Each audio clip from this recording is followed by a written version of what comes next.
Assalamualaikum warahmatullahi ta'ala wabarakatuh. A'udzu billahi minasy syaithanir rajim. Bismillahirrahmanirrahim. Alhamdulillahi rabbil alamin wassalatu wassalamu ala asyrafil anbiya'i wal mursalin sayyidina Muhammadin wa ala alihi wa sahbihi ajma'in. Allahumma rabbi shrah li sadri wa yassir li amri wahlul 'uqdatam min lisani yafqahu qawli. ولا حول ولا قوة إلا بالله العلي العظيم.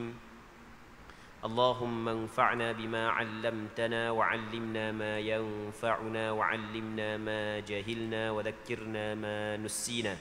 اللهم يسر ولا تعسر رب تمم بالخير.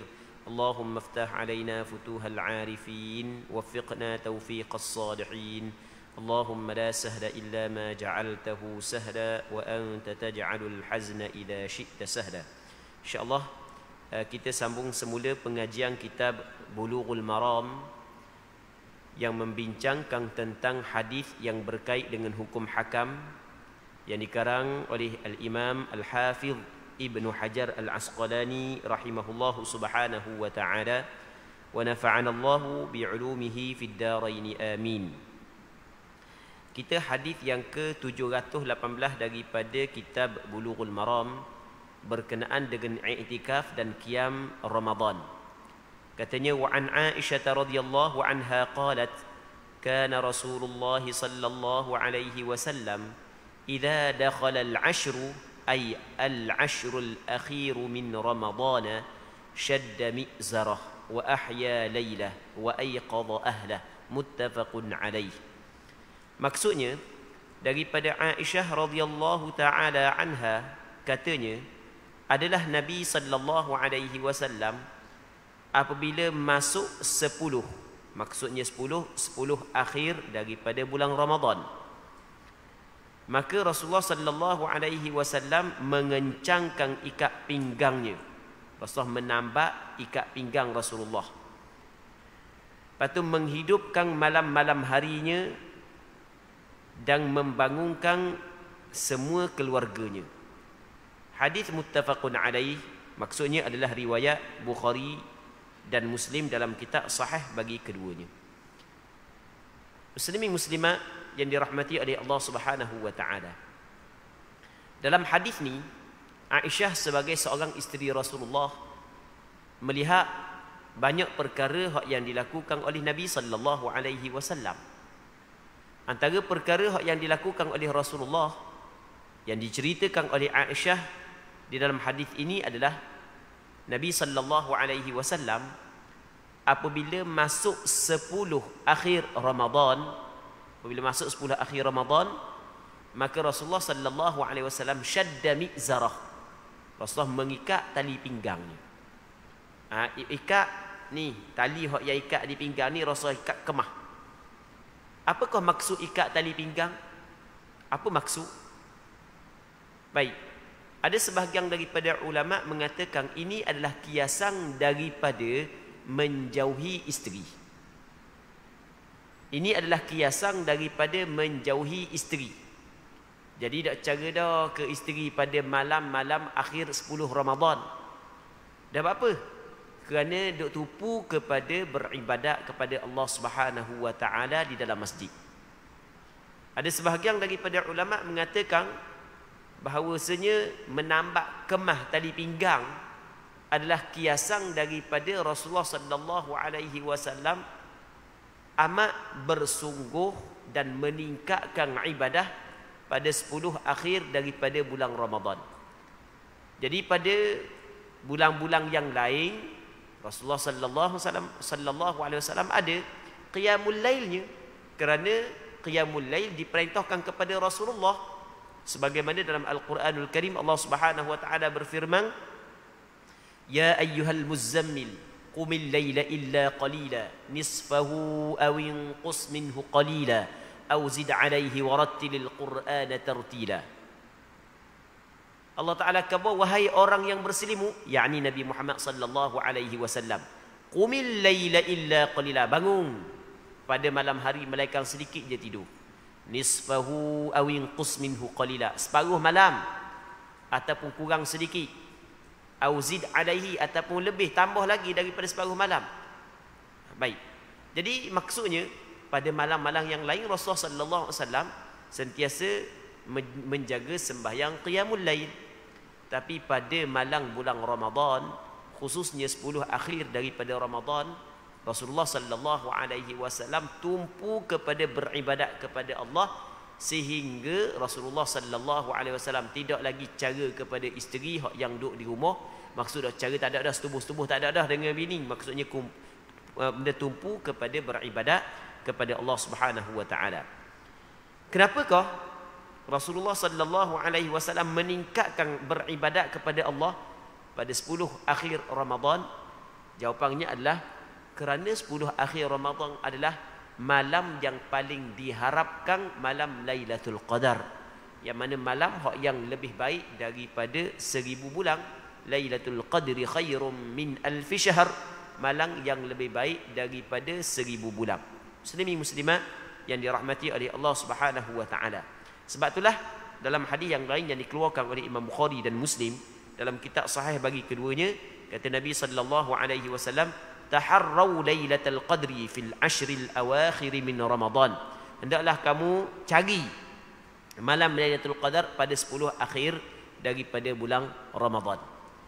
Jadi apabila kita faham ataupun apabila kita belajar dah hadis ni, maka kita faham bahawasanya antara petunjuk Nabi sallallahu alaihi wasallam, antara petunjuk Rasulullah adalah 10 malam akhir Rasulullah sallallahu alaihi wasallam menghidupkan malam 10 akhir dengan melakukan beribadat ataupun dengan tumpu kepada beribadat kepada Allah Subhanahu wa taala.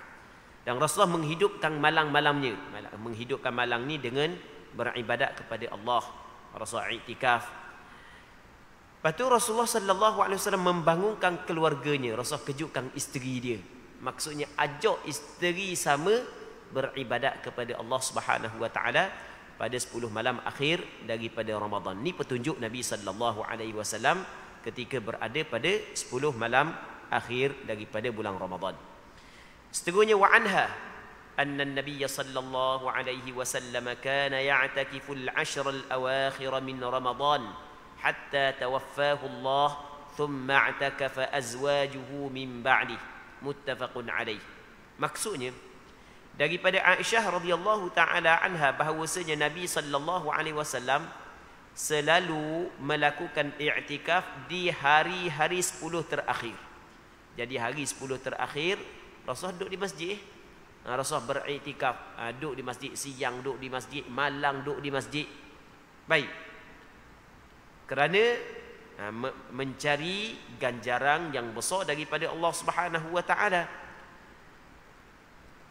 Katanya sampai baginda wafat, sehingga Rasulullah wafat.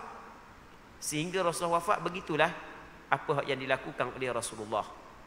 Dan sesudah itu kebiasaan ini, adat ini dilanjutkan oleh isteri-isteri baginda. Maksudnya lepas daripada Rasulullah wafat, sama juga isteri Rasulullah sallallahu alaihi wasallam 10 akhir daripada Ramadan pakat doa iktikaf di atas masjid. Baik. Benda yang kita dapat faham daripada hadis ini bahawasanya iktikaf di atas masjid pada 10 akhir daripada bulan Ramadan bukanlah khusus kepada Nabi sallallahu alaihi wasallam. Andai ia khusus kepada Rasulullah, maka isteri dia tidak buat. Dan kita faham daripada hadis ini juga bahawasanya i'tikaf di dalam masjid pada penghujung 10 akhir Ramadan adalah perkara yang amat kuat dituntut oleh agama kita ataupun cakap kita sunnah muakkadah, sama ada untuk lelaki ataupun untuk perempuan. Sebagaimana lelaki sunnah beriktikaf di atas masjid pada 10 akhir Ramadan, begitu juga bagi perempuan. Cuma orang perempuan ni dia kena ada syarat asal lagi. Bagi perempuan yang ada suami, mesti mendapat keizinan daripada suami dia. Lepas tu mesti pula selamat daripada fitnah. Mesti kena selamat daripada fitnah. Muslimin muslimat yang dirahmati oleh Allah Subhanahu wa taala. Okey, katakanlah sebagai contoh selamat daripada fitnah. Okey, itu yang pertama. Yang keduanya dapat keizinan daripada suami. Katakanlah ada masjid-masjid tertentu pada penghujung Ramadan, okey, dia buat majlis qiyamul lail sebagai contoh. Maka orang puan tu minta izin daripada suami dia. Okey, suami dia izinkan dia pergi pula dengan ramai-ramai jemaah-jemaah rapuak, maka tidak menjadi masalah. Hukum dia adalah disunatkan. Seterusnya katanya wa anha qalat kana Rasulullah sallallahu alaihi wasallam idza arada an ya'takifa shalla al-fajr thumma dakhala mu'takafah muttafaqun alaih.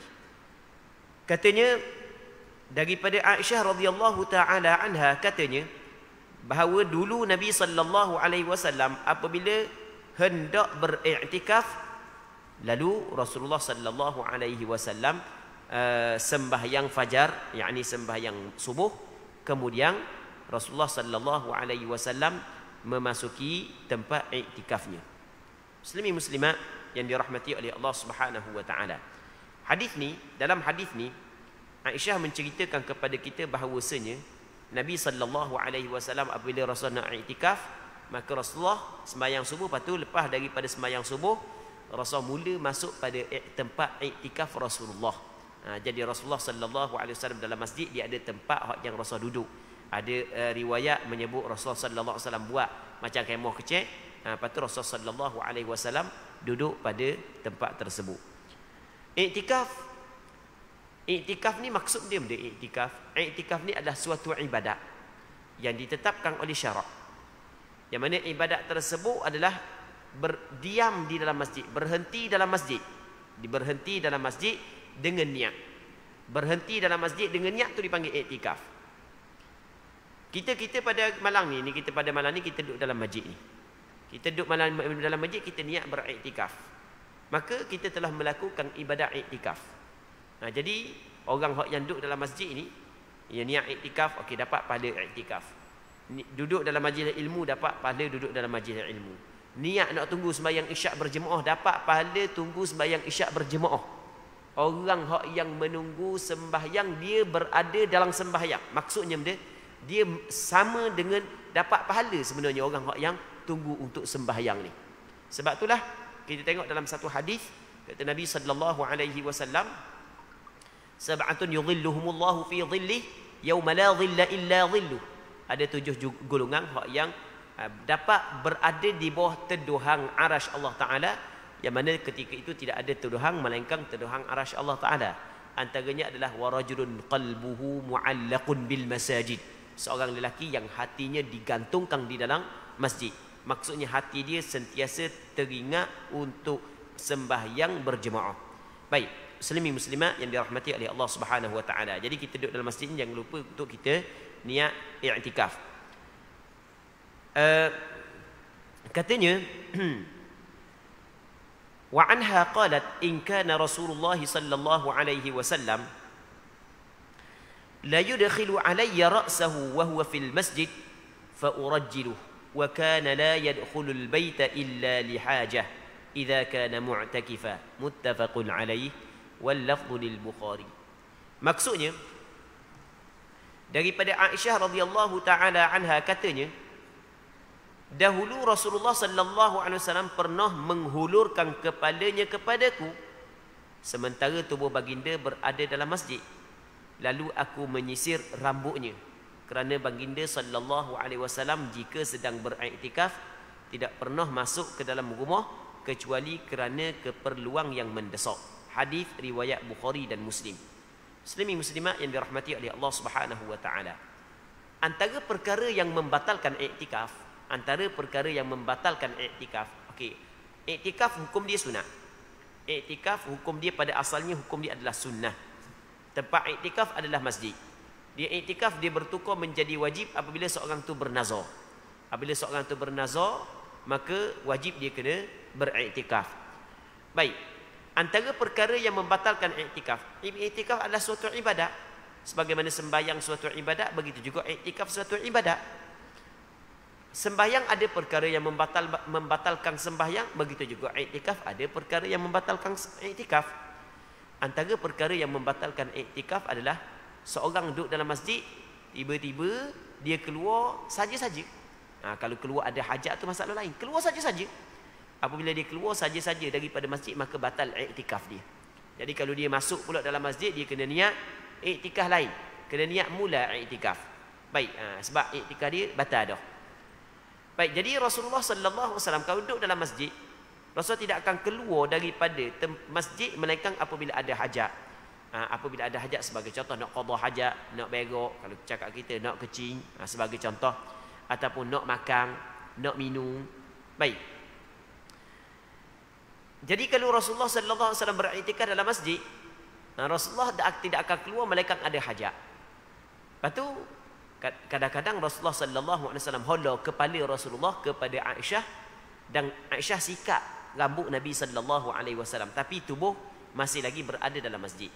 Maka kita faham daripada hadis ini bahawasanya orang yang beriktikaf tidak menjadi masalah dia hala kepala dia kepada isteri dia untuk isteri dia sikat kepala dia. Hak yang tak boleh adalah bersetubuh dengan isteri ketika seorang itu iktikaf. Wala tubashiruhunna wa antum aakifuna fil masajid. Mu jangan bersetubuh dengan isteri ketika mu sedang beriktikaf dalam masjid. Bersetubuh maka ia membatalkan iktikaf. Kalau hanya hala kepala je supaya isteri tolong sikat rambut, tapi masih badang masih lagi dalam masjid, maka waktu tidak salah sebenarnya. Waktu tidak menjadi masalah kerana itu dilakukan oleh Nabi sallallahu alaihi wasallam. Dan hanya mengeluarkan satu juzuk daripada anggota, sedangkan anggota yang lain masih lagi berada dalam masjid, dia masih lagi tidak dikirakan keluar daripada masjid. Sebab Rasulullah dia hala kepala dia dalam rumah dia, tapi badang duduk dalam masjid. Baik. Katanya wa anha qalat as-sunnatu 'ala al-mu'takifi alla ya'uda marida wa la yashhada janazatan wa la yamassa imra'ah wa la yubashiraha wa la yakhruja li hajah illa lima la budda lahu minhu wa la i'tikafa illa bi shaum wa la i'tikafa illa fi masjidin jami' rawahu Abu Dawud wa la ba'sa bi rijalihi illa anna ar-rajiha waqfu akhirih. Maksudnya daripada Aisyah radhiyallahu taala anha menceritakan bahawa tuntutan yang dianjurkan bagi orang yang iktikaf ialah jangan mengziarahi orang yang sakit. Jadi apabila kita telah berniat iktikaf dalam masjid dengan tempoh tertentu, contoh kita kata saja aku iktikaf dalam masjid ni sehari semalam, sebagai contoh sehari semalam ataupun 2 hari 2 malam. Ni kita rasa ramai di kalangan kita belum lagi pernah beriktikaf sehari semalam 2 hari 2 malam ke, belum lagi pernah beriktikaf. Kalau sekadar sekejap-sekejap tu adalah setengah jam, sejam hak tu ada. Tapi hak yang dilakukan oleh Rasul bukan hanya sejam. Bahkan kadang-kadang tengok 10 akhir Ramadan tu. Jadi biar kita ada juga dalam hidup kita, biar kita iktikaf dalam masjid sekurang-kurang sehari semalam. Biar kita iktikaf begitu. Jadi kita duduk dalam masjid ni adalah rumah Allah Subhanahu Wa Taala, tempat ibadat. Jadi hikmat kita iktikaf sebenarnya adalah kita menyiapkan diri kita untuk beribadat kepada Allah. Kita samakan diri kita dengan para malaikat, yang mana para malaikat pagi dan petang sentiasa beribadat, bertasbih kepada Allah Subhanahu Wa Taala. Dan kita tinggal kesibukan dunia buat sementara, bukan tinggal terus sebab kita ada tanggungjawab, tinggal buat sementara. Jadi orang kita kadang-kadang kita sibuk dengan kerja dunia ni sampai ke pening kepala, sampai ke stres apa semua sekali. Baik, cara dia hilangkan stres tersebut dengan cara kita beriktikaf dalam masjid sehari semalam. Kalau takut seorang, ajak kawan-kawan seorang lagi. Sebab kadang-kadang takut seorang kan main masjid-masjid lama pula, takut nak tidur seorang jadi menakut. Ajak kawan seorang lagi, ajak. Takkan boleh ajak kawan pergi tengok bola, nak ajak kawan mari iktikaf tak boleh. Jadi ajak kawan-kawan, baik, mari teman aku iktikaf kali, kita iktikaf 2-3 malam. Pening kita semua dah, sibuk dengan dunia semua, siang malam sibuk dengan dunia, stres dengan dunia banyak dah. Jadi kita tiru malaikat kali. Dan sebagaimana hak yang dibuat oleh Nabi sallallahu alaihi wasallam. Baik, muslimin muslimat yang dirahmati oleh Allah Subhanahu Wa Taala. Okey, bagi orang hak yang beriktikaf, contoh dia niat sehari semalam ataupun 2 hari 2 malam ataupun seminggu ataupun sebulan, tak kira lah. Baik. Maka apa hak yang dituntut kepada dia adalah tidak melawat orang yang sakit. Dia pada asalnya ziarah orang sakit adalah ibadat yang besar pahala. Antara ibadat yang besar pahala adalah kita melawat, kita ziarah orang sakit. Orang sakit, tapi jangan sakit Covid ya. Sakit Covid susah pula. Jadi ziarah orang sakit dapat pahala, besar pahala. Tetapi bagi orang yang beriktikaf, oleh kerana dia telah berniat untuk menahan diri dia dalam masjid, maka hak yang sunnah bagi dia adalah dia tidak melawat orang sakit. Maksudnya, kalau dia keluar melawat orang sakit, dia akan membatalkan iktikaf dia. Dia tidak termasuk di dalam perkara yang dimaafkan untuk keluar bagi orang yang beriktikaf. Baik. Begitu juga, dan jangan melawat jenazah. Jadi ada orang mati, pergi melawat orang mati. Pada asalnya melawat orang mati ni hukum dia sunnah. Antara ibadat yang pahala dia besar adalah kita ziarah orang mati. Tetapi bagi orang yang iktikaf, apabila dia telah meletakkan tempoh tertentu, maka dia telah letakkan aku iktikaf dalam masjid ni sehari semalam, maka tidak boleh dia pergi melawat orang mati.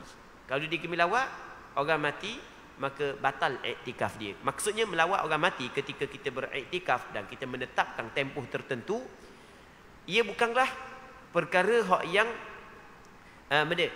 dimaafkan bagi orang yang beriktikaf itu. Wala yamassam ra'ah, dan tidak menyentuh ia akan saat ni jangan melawat jenazah. Patut jangan menyentuh isteri. Dia tidak menyentuh isteri. Menyentuh isteri, contoh bersetubuh, waktu bersetubuh haram. Haram bagi orang yang beriktikaf bersetubuh dengan isteri dia. Kalau dia bersetubuh dengan isteri dia ketika dia sedang beriktikaf, batal iktikaf dia. Baik.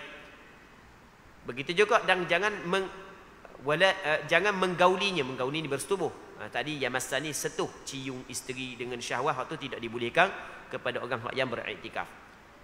Dan tidak boleh keluar daripada masjid melainkan kerana ada hajah yang diizinkan oleh syarak.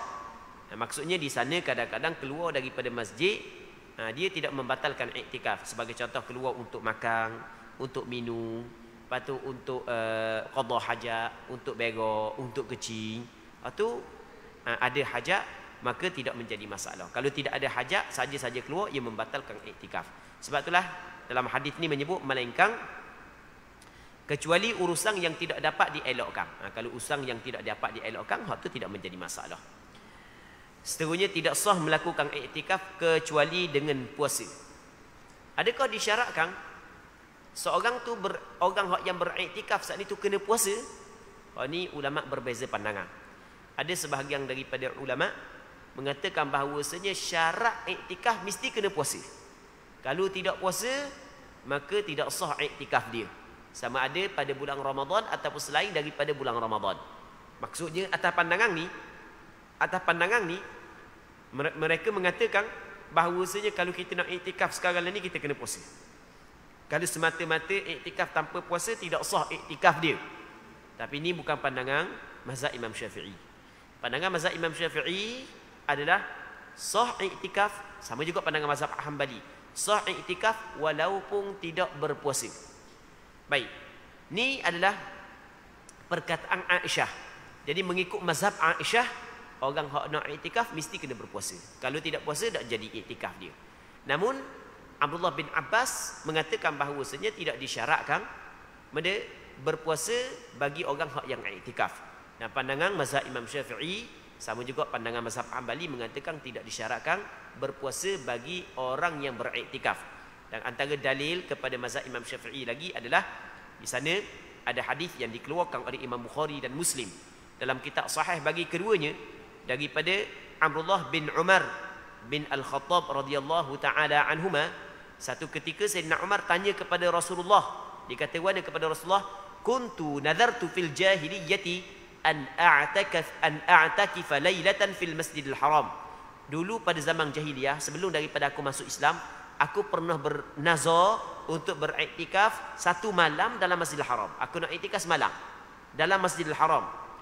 Maka kata Rasulullah, fa'awfi nadhrak, sempurnakan nazarmu. Mu nazar ketika sebelum Islam dulu, mu nazar untuk iktikaf semalam di dalam Masjidil Haram. Okey, tunaikan nazarmu. Baik. Benda yang kita dapat faham daripada hadis ni, Sayyidina Umar pernah bernazar untuk iktikaf semalam, satu malam. Jadi malam ni bukan tepat puasa. Tiba-tiba Rasulullah suruh dia sempurnakan nazar dia. Jadi iktikaf semalam. Malam bukan tepat puasa. Kita puasa bukan puasa malam, kita puasa siang hari. Malam tak puasa, siang hari puasa. Puasa hak syar'i lah. Kalau puasa hak yang lughawi, maksudnya pada lughah, kadang-kadang guna juga puasa. Awak malang ni awak kena puasa sebab esok awak nak masuk bilik bedah. Tu dipanggil puasa pada lughah, pada bahasa, pada istilah ulama.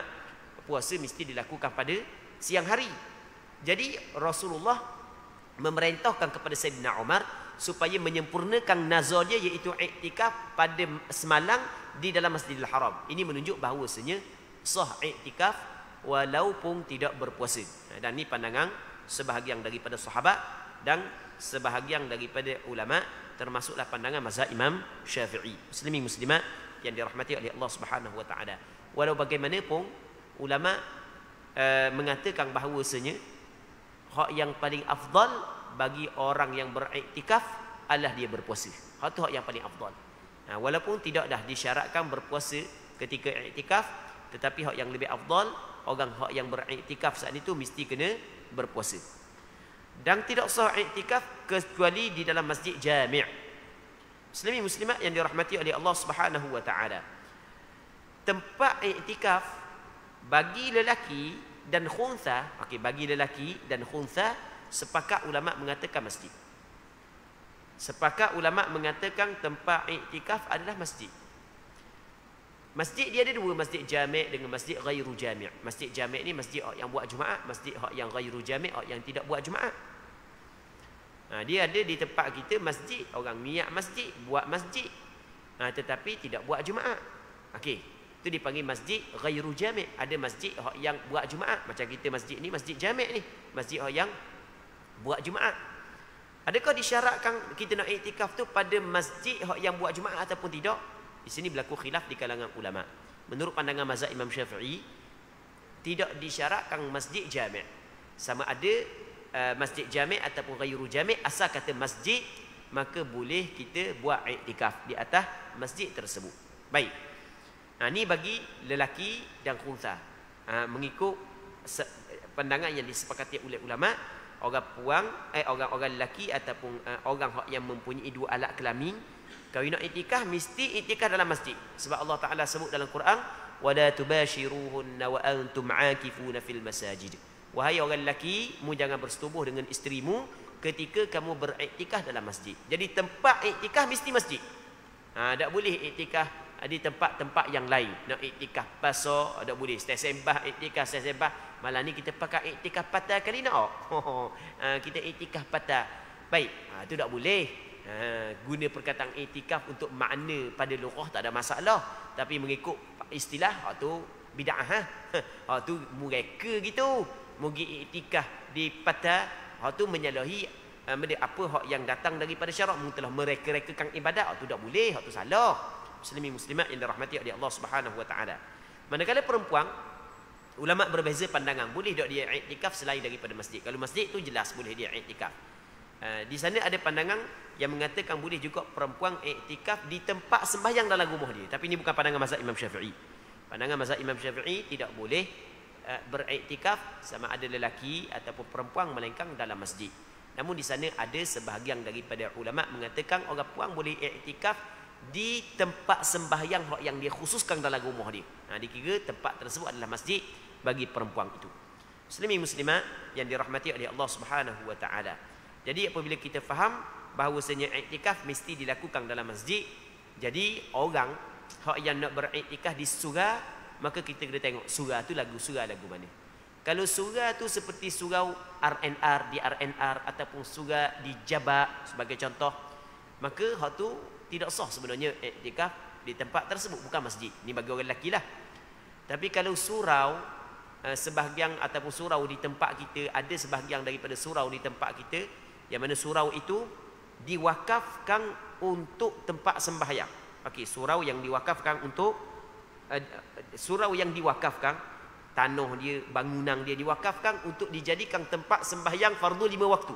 Yang pertama diwakafkan pada surau tersebut untuk sembahyang fardu 5 waktu. Dan yang keduanya tidak dihalang siapa-siapa pun nak mari sembahyang berjemaah di situ. Tidak dihalang siapa, terbuka macam masjid. Baik, yang kedua. Yang ketiganya, ada sembahyang berjemaah 5 waktu di situ. Ada imam yang dilantik, ada bilal yang dilantik, siap ada ahli jawatan kuasa dia, start ada pengurusi dia, ada SU, ada bendahari.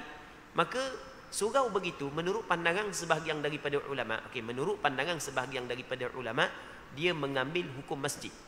Okey, sebahagian daripada ulama mengatakan surau kalau begitu kedudukan dia, maka dia mengambil hukum masjid. Apabila dia mengambil hukum masjid, maka boleh beriktikaf pada tempat tersebut. Namun sebaik-baiknya adalah kita beriktikaf di masjid. Itu hak yang paling baik sekali. Tetapi dalam masalah surau, hak yang kita cerita saat itu, ada perbezaan pandangan. Ada mengatakan mengambil hukum surau tidak boleh kita beriktikaf. Ada pandangan mengatakan dia mengambil hukum masjid, boleh kita beriktikaf di dalamnya. Muslimin muslimat yang dirahmati oleh Allah Subhanahu wa taala. Nak mudah surau gitu pakai niat masjid. Itu selesai masalah. Surau gitu tak payah niat surau, pakai niat masjid. Okey, selesai masalah, boleh beriktikaf dalam surau tersebut.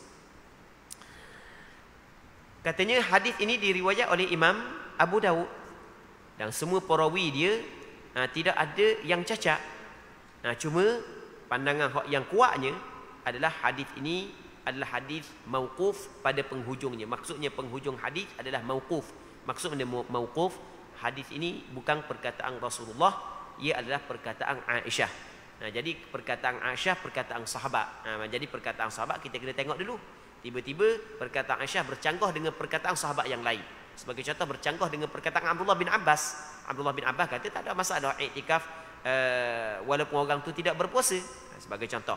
Maka apabila bercanggah di antara perkataan-perkataan sahabat sendiri, maka tidaklah perkataan sahabat ini lebih aula, lebih utama daripada perkataan sahabat yang lain. Maka kita kena tengok bagaimanakah apa hak yang difahami oleh ulama-ulama mu'tabar daripada hadis ini. Jadi kita jelas tempat kita mazhab Imam Syafi'i, maka kita pakai pandangan mazhab Imam Syafi'i.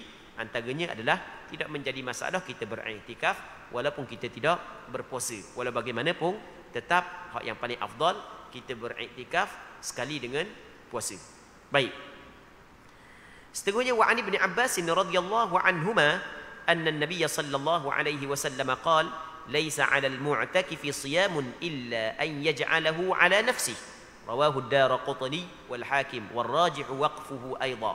Maksudnya daripada Abdullah bin Abbas radhiyallahu taala anhuma telah menceritakan bahawasanya Nabi sallallahu alaihi wasallam pernah bersabda, tidak disyaratkan bagi orang yang beriktikaf melakukan tidak disyaratkan bagi orang yang beriktikaf melakukan puasa kecuali bila yang bersangkutan kecuali dia menjadikan gitu. Kecuali dia menjadikan puasa itu kewajipan ke atas dirinya. Hadis ini diriwayat oleh Imam Ad-Daraqutni dan Imam Hakim. Dan pandangan hak yang kuat ini adalah sebenarnya bukan perkataan Rasulullah, bahkan perkataan Abdullah bin Abbas. Jadi kalau kita tengok, Abdullah bin Abbas mengatakan bahawasanya orang yang beriktikaf tidak disyaratkan berpuasa, melainkan kalau dia mewajibkan puasa ke atas diri dia. Maksudnya dia bernazar, aku wajib atas aku beriktikaf sekali dengan puasa. Kalau ini nazar gitu. Dia kata kalau sekiranya dapat sekian, sebagai contoh dapat sekian, baik, ataupun baik sakit, ataupun dapat nikmat, ataupun dapat benda tu, dapat benda ni, maka wajib atas aku iktikaf sehari semalam sekali dengan puasa. Ketika tu wajib dia kena beriktikaf berserta dengan puasa. Tetapi kalau dia tidak bernazar untuk berpuasa ketika beriktikaf, maka ketika itu tidak menjadi masalah dia beriktikaf walaupun dia tidak berpuasa. Tapi sebagaimana hak yang kita sebut tadi, hak yang lebih afdal bagi dia adalah iktikaf serta berpuasa. Baik. Seterusnya katanya wa an Ibn Umar radhiyallahu anhuma anna rijalan min ashabin nabiy sallallahu alaihi wasallam uru lailatul qadri fil manam fi as-sab'il awakhir. Faqala Rasulullah sallallahu alaihi wasallam أرى رؤياكم قد تواطأت في السبع الأواخر فمن كان متحريها فليتحرها في السبع الأواخر متفق عليه. Maksudnya daripada Abdullah bin Umar radhiyallahu taala anhuma bahawasanya ada beberapa orang lelaki daripada sahabat Nabi sallallahu alaihi wasallam bermimpi bahawa Lailatul Qadar jatuh pada malam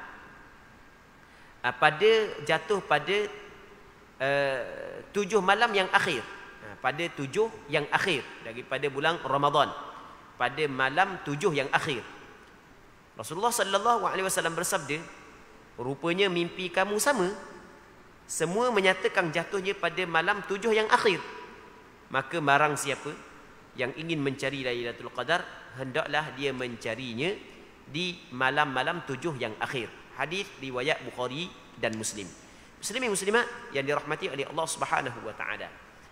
Antara perkara hak yang berlaku ataupun perkara hak yang Allah Taala bagi kepada sebahagian daripada hamba-Nya adalah dia bermimpi, dan mimpi itu adalah mimpi yang benar.